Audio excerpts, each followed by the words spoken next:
से मिला। मूर्खों, पगले, गधे, अक्ल नहीं है? ज्ञान की बात कह दो। गधे हो, मूर्ख हो, पगले हो, चलो यहां से जाओ।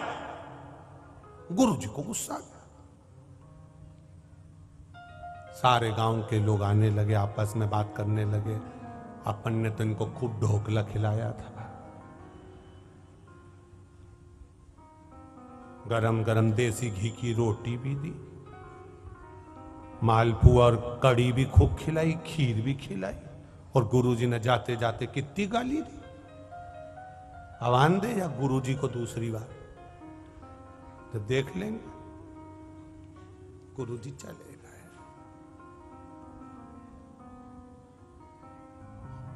22 साल के बाद गुरुजी फिर आए वही गांव में। गांव के लोग मिले उनसे। गुरुजी पहचान गए? गुरुजी बोले हम पहचान गए आप लोगों को। आप पहचान गए? हाउ? गुरुजी आपको कुछ याद है? गुरुजी बोले मेरे को सब याद है। तुम्हें याद है? गुरुजी ने पूछा तो क्या हमको भी याद है। क्या याद है गुरुजी? याद करो गुरुजी। चतुर्मास करने आए थे, स्टेशन पे हमको क्या कहा था? गुरुजी बोले हमने तुमको गधा कहा था, पगला कहा था, मूर्ख कहा था। अब गुरुजी बोले हमको सब याद है। अब तुम्हें जो 4 महीना प्रवचन दिया था वो याद है? नहीं याद है। हमें याद है। गुरुजी बोले ये वही संसार है। अच्छा कितना भी कर देना, किसी की कितनी भी फाइल निपटा दो, कितना भी अच्छा कर दो, अगर एक काम उसका अच्छा नहीं करोगे तो वो 10 काम भूल जाएगा और एक काम को पकड़ के बैठ जाएगा। ये संसार है। गला पकड़ रहा है। ये संसार है। आप कितना भी अच्छा कर कर चल दो, उसके 50 काम कर दो और एक काम नहीं करोगे तो वो 50 काम को भूल जाएगा और एक काम को याद रखेगा। इसने मेरा ये काम नहीं करा था, इसने मेरा ये काम नहीं करा था। 4 महीना प्रवचन दिए, वो लोगों को याद नहीं रहे, पर रेलवे स्टेशन पर जाते जाते जो शब्द कहा वो 22 साल तक याद रहा। 22 वर्ष तक वो स्मरण में रहा। आप लोगों से भी एक निवेदन करेंगे, 7 दिन की कथा में कुछ याद रहे ना रहे, बस इतना याद रखना कि जब दुख की घड़ी आए तब शंकर जी के मंदिर जाकर एक लोटा जल चढ़ा देना। बस इतना याद। सारी समस्या का हल एक लोटा जल। उस समय पर मेरे देवादिदेव महादेव के चरणों में चले जाओ, उसका गुणगान कर लो, उसकी भक्ति कर लो, उसका भजन कर लो। करा, चढ़ाया, अमृत प्राप्त हो गया, देवता चले गए। अमृत पीने के बाद में देवताओं को थोड़ा सा अहंकार आ गया। थोड़ा सा अहंकार देवताओं के मन में आ गया। इंद्र अपनी अभिमत्ता में जीने लगा। सारे देव, जितने भी देवता थे, सब अपनी अपनी मस्ती में जीने लगे। इनको महसूस होने लगा कि अब हम अमर हो गए, हमें अमृत तत्व प्राप्त हो गया।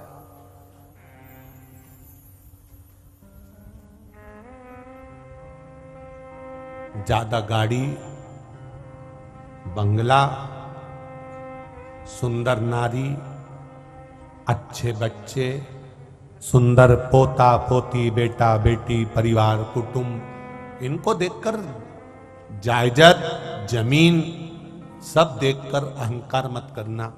क्यों नहीं करना? क्योंकि ये सब क्षण भंगुर है। जिस दिन उसका मन पड़ गया उस दिन श्वास आखिरी हो जाएगी और जाना पड़ सकता। उस दिन जाना पड़ सकता। क्षण भंगुर है ये।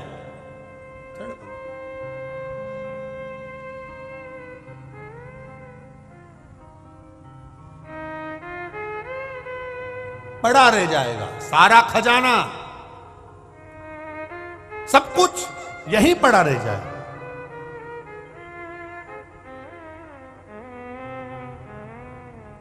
गाड़ी, बंगला, कोठी सब धरा, कुछ नहीं जाएगा। क्या जाएगा फिर? क्या जाएगा? नहीं, फ्रीज ले जाना, क्या जाएगा? कुछ नहीं। जो तुमने यहां शिव महापुराण की कथा सुनी है, किसी भूखे को भोजन कराया है, किसी प्यासे को पानी पिलाया है, किसी को अगर छाया भी दी है, किसी के लिए कुछ अच्छा करा है, वो पुण्य तेरे पल्लू में बांधकर वहां तक चले जाएगा। पुण्य, पूंजी साथ नहीं जा सकती, पूंजी साथ नहीं जाएगी। पूंजी का पुण्य बनाना पड़ेगा, और पूंजी का जब पुण्य बनाओगे तब वो पुण्य तुम्हारे साथ जाएगा। कई लोग कहते हैं हम धन नहीं ले जा सकते, हम धन नहीं ले जा सकते। पूरी जिंदगी धन धन धन करता करता आखिरी में हो गया निधन, पड़ा रहा सब कुछ। पूंजी नहीं ले जा सकते आप, ना सीहोर वाला महाराज ले जाएगा, ना तुम ले जाओगे। और जितने लोग सुन रहे हो वो भी अच्छे से सुन लेना, किसी की सामर्थ्यता नहीं कि पूंजी धन आप ऊपर ले जाओ। हमारी शिव पुराण कहती है, राम कथा कहती है, पूंजी का पुण्य बनाओ। पैसे लेकर कहीं जाने की जरूरत नहीं है। कोई भी जेब में से पर्स मार सकता है। बोलो सही है कि गलत है? पर्स कोई भी निकाल लेगा। अगर पर्स कोई निकाल लेगा तो एक काम करो, वो पैसे बैंक में जमा कर दो, और एक छोटा सा कार्ड आता है?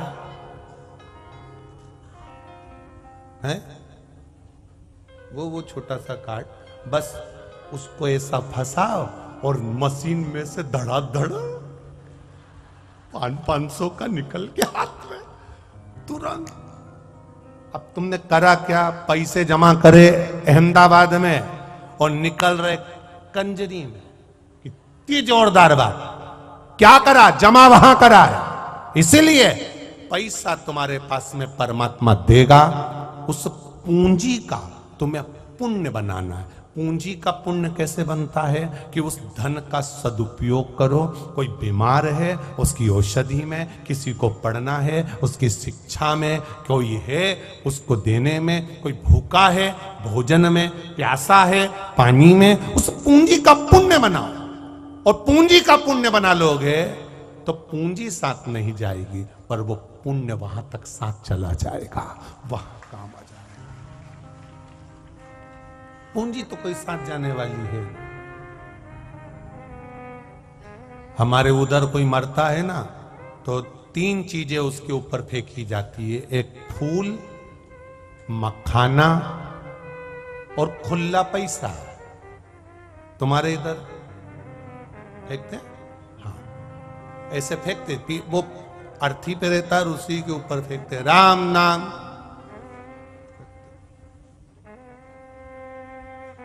किसी ने पूछा, गुरुजी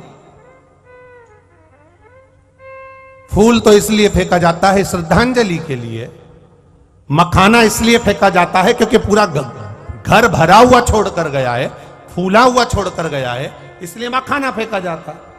पैसे क्यों फेंके जाते हैं? हमने कहा पैसे इसलिए फेंके जाते हैं, पूरी जिंदगी जोड़ जोड़ के मर गए, अब तेरे बाप में दम हो तो उठा के बता दे, उठा ले। पैसा फेंका, छाती पे पड़ा 1 रुपया, यूं ही की यूं ही पड़ा है, हिल भी नहीं सकता, उठा भी नहीं सकता। जिस 1 रुपए के चक्कर में सुबह 9 बजे दुकान खोलता था, रात को 10 बजे आता था, खाने का भी टाइम नहीं मिलता था। ग्राहक आने वाला है, फोन पे बोल के गया था मैं आ रहा हूं, अभी तक नहीं आया। 1-1 रुपए के चक्कर में जरा सी जमीन और जायदाद के चक्कर में, जरा सी प्रॉपर्टी के चक्कर में, जरा से धन के चक्कर में अपने परिवार से संबंध खराब कर लिया, अपने रिश्तेदारी खराब कर ली, दूसरे का धन बटोर कर रख लिया। अरे ओ पगला, कितने दिन बटोरेगा, कितने दिन इसकी जिंदगी जी लेगा। अंत समय प्रभु आना पड़े, जब आखिरी का समय आएगा सब पढ़ा कि पढ़ा रह जाएगा। किस काम का वो वैभव?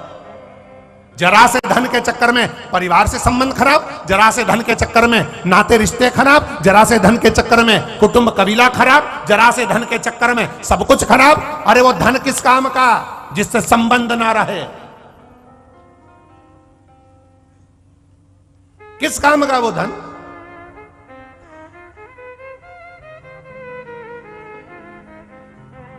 करोड़पति भी मरता है ना, मरने के 10 दिन 15 दिन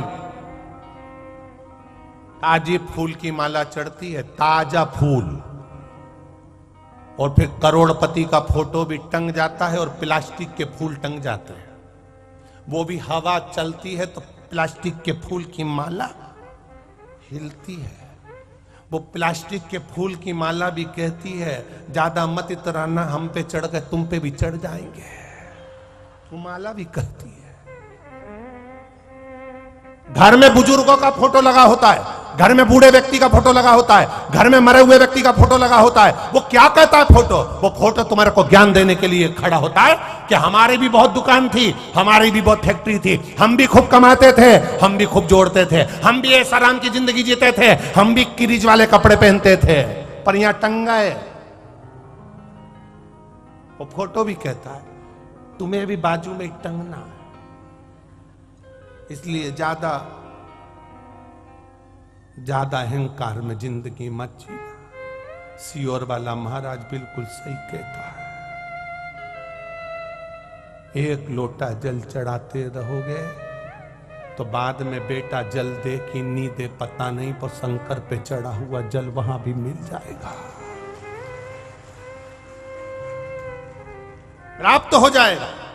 करो सेवा जितनी कर सकते हो, भगवत भजन करो जितना कर सकते हो, राम नाम कृष्ण नाम शिव नाम जपो जितना जप सकते हो। जो मिल रहा, कंजरी वालों को 7 दिन मिले थे, 6 दिन निकल गए, 7वां दिन विराम की ओर आएगा। समय गया, गई कथा, अब तो चली गई। उसके बाद लोगों ने कहा अरे हमारे पास में कथा हुई, हम तो हालोल में, हमारे यहाँ तो शादी थी, शादी के कारण में तो 3 दिन कथा में नहीं जा पाई। शादी में भी तो जाना पड़ता है। भोलेनाथ जी ने कहा शादी के समय पर गुरुजी ने कथा इसलिए रखी कि लोगों को देखना था कि तुम्हारे संबंध वहां के निभाओगे कि यहाँ के निभाओगे। संबंध देखा जाता है। शादी में गए, रिश्तेदारी निभाई तो यहीं रह गए। यहीं जिसकी शादी में जाते हो, कभी उसी शादी में मालूम पड़े कोई तकलीफ आ जाए, या जब उनकी शादी वादी हो गई और होने के बाद में होता है कई कई घरों में तलाक की बात आ जाती है। तलाक की बात आ जाती है तो इतने लोग खा के गए थे, इन सबको कोर्ट में ले जाके खड़ा करो। इनने गुलाब जामुन खाई थी, इनने पानी पतासा खाया था, बोलो खाया था कि नहीं खाया था? इतने बैठे हो, सबकी शादी में खाया और उनके यहां दुख आया, पति पत्नी में झगड़ा हुआ, अदालत में बात पहुंच गई, कोर्ट में ले जाके वो खड़े हो गए, और जिन जिन को पत्रिका दी थी सबको बुलाओ कोर्ट के अंदर, हर 15 दिन में पेशी पे आओ, पूरे के पूरे कंजरी वालों आओ। तो कंजरी वाले के जिंदगी में कभी शादी में नहीं जाओ, किसी की जाके कभी गुलाब जामुन नहीं खाओ। उससे अच्छा है हमारे गांव के महंत जी कथा कराएंगे, मैं तो वहां चली जाऊंगी, भंडारे में जाके नुक्ती से वो पूड़ी खा लूंगी, पर